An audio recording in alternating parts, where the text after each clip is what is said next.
friends, welcome to my channel Decoding English with Dr. Manpreet.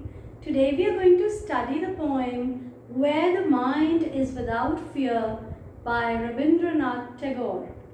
Rabindranath Tagore was a poet, dramatist and short story writer. He was also a novelist, philosopher and a nation builder. Born in 1861, died in 1941, he primarily wrote in Bengali and translated his works in English. His translated works include Gitanjali and The Gardener. His works excel in lyricism, colloquialism and naturalism. उनके जो writings थी टैगोर की, उनमें lyricism यानी कि lyrical quality और उनका जो स्टाइल था that was colloquial, that was very simple and effective style. Now this poem Where the Mind is Without Fear is poem number 35 of Gitanjali, which expresses poet's reflective spirit. ये जो poem है Where the Mind is Without Fear, इसमें poet की जो reflective spirit है, सोचने की, विचारने की और आगे एक फ्यूचर को सोचने की और ड्रीम करने की जो इनकी क्वालिटी है, वो इस पोएम में नजर आती है. And this poem is a prayer for his country. It talks about the India of pre independence. ये जो पोएम है ये उस टाइम लिखी गई थी जब इंडिया जो है इंडिपेंडेंट नहीं हुआ था और अंग्रेज़ों के रूल के अंडर था. उस टाइम टैगोर की जो सोच थी वो देखिए कैसी थी. Where he expresses his intensity of freedom. उनकी सोच फ्रीडम के बारे में उस समय भी सोचती थी. Freedom not only the physical freedom but freedom of thought, freedom of expression and freedom which would make a person totally free from even the caste, creed and so many prejudices which were going around at that time. So let's read the poem and understand a bit more about it. Where the mind is without fear and the head is held high. Poet कहते हैं कि मैं एक ऐसा भारत, एक ऐसा country चाहता हूँ जिसमें जो माइंड है उसमें कोई फियर ना हो.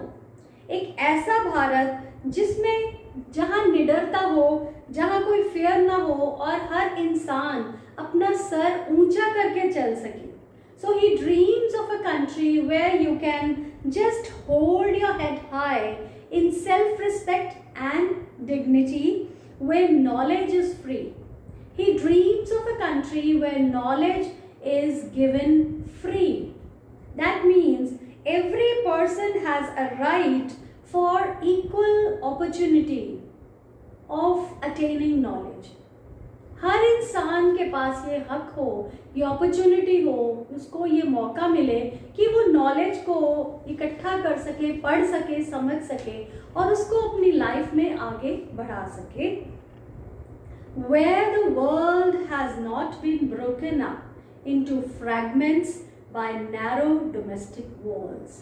एक ऐसे कंट्री की, एक ऐसे देश की वो कामना करते हैं जहाँ जो दुनिया है, देश से आगे वो दुनिया के बारे में भी सोचते हैं, पूरी की पूरी दुनिया के बारे में सोचते हैं, जहाँ वो कहते हैं it should not be broken up into fragments.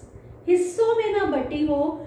कोई जो डोमेस्टिक वॉल्स हैं, जो बाउंड्रीज हैं, जो हम इंसान बाउंड्रीज बना लेते हैं देशों की, वो ना हो. सो जो वर्ल्ड है पूरी की पूरी, it should be one.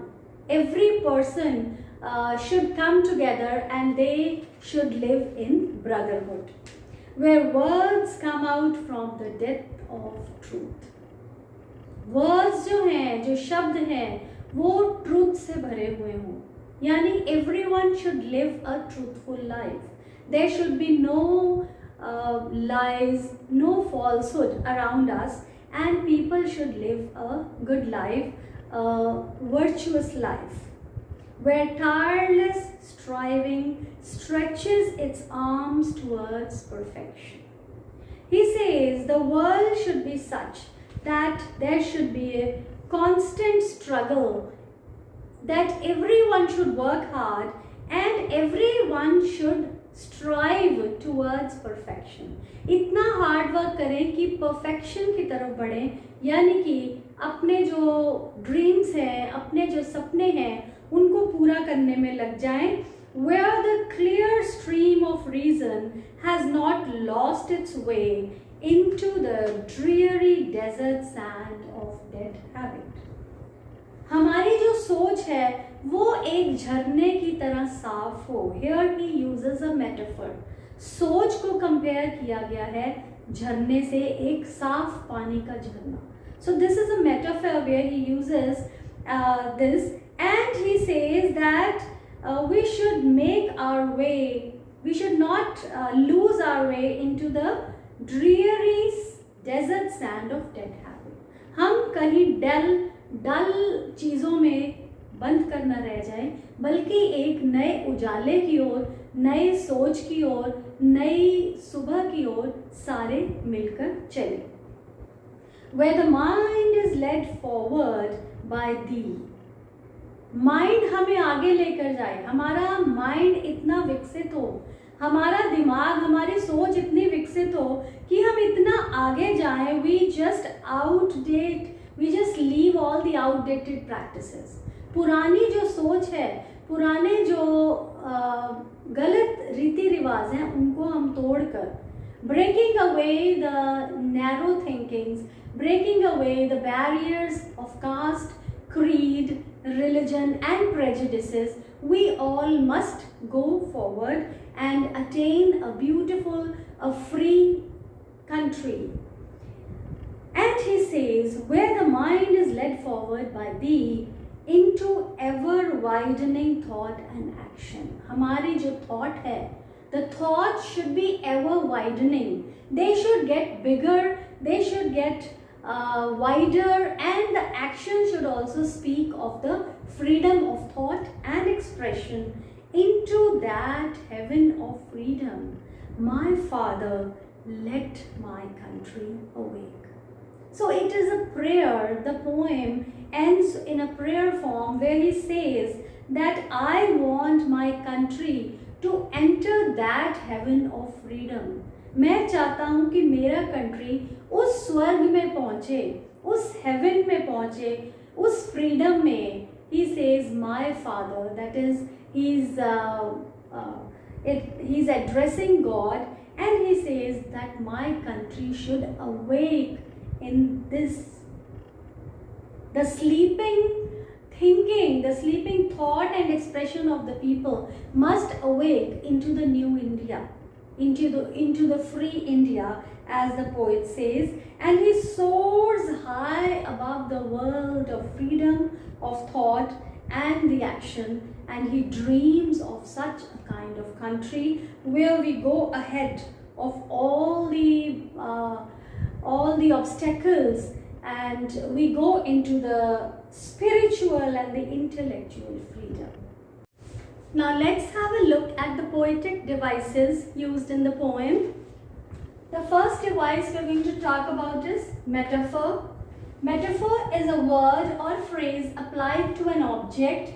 Like here we have narrow domestic walls, which refers to the barriers we come across. The second is the clear stream of reason, which refers to a mind which is working towards reasoning. And third is the dreary desert, which symbolizes the superstitions which come in our way. The next device is alliteration. Alliteration is the occurrence of same sound or the words. For example, we have head is held high, striving stretches, and dreary desert. So these are the alliterative sounds we observe in the poem. The next is symbolism. Narrow domestic walls. The narrow walls which are also domestic. So this is the symbolism which we see in the poem. Then the clear stream of reason and the heaven of freedom. The last one is the imagery. Again, the domestic walls, clear streams of reason, heaven of freedom, etc. So these are the poetic devices which are found, which are observed in the poem. I hope the poem is clear to you. Thank you so much.